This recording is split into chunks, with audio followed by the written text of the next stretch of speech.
80e anniversaire de la victoire sur le nazisme. Les États de l'AES invités par Poutine en Russie.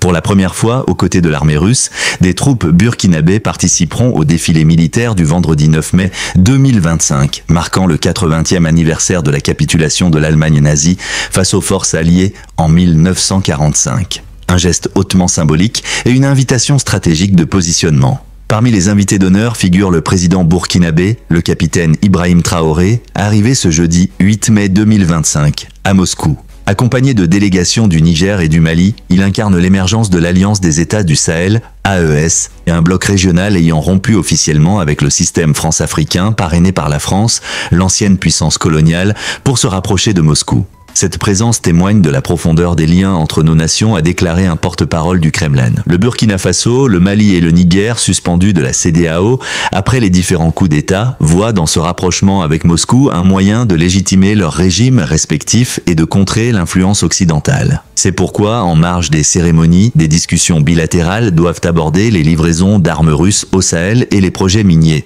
signe que le partenariat dépasse le cadre symbolique.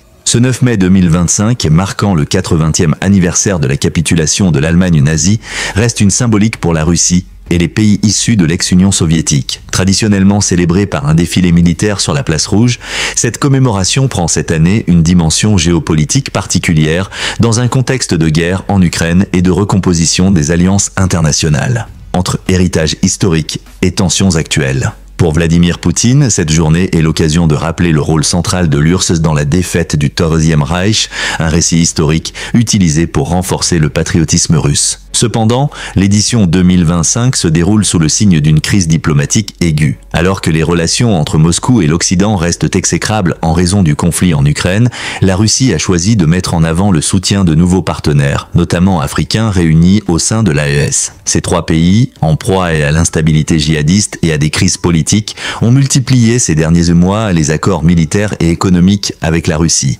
Pour les analystes, la stratégie russe est de s'appuyer sur les fractures postcoloniales pour étendre son influence, tandis que les pays de l'AES y voient une opportunité de réaffirmer leur souveraineté au prix, cependant, de nouvelles dépendances. Alors que les chars défileront vendredi 9 mai 2025 sur la place Rouge, le monde observera avec attention cette commémoration où histoire, mémoire et réel politique se mêlent inextricablement.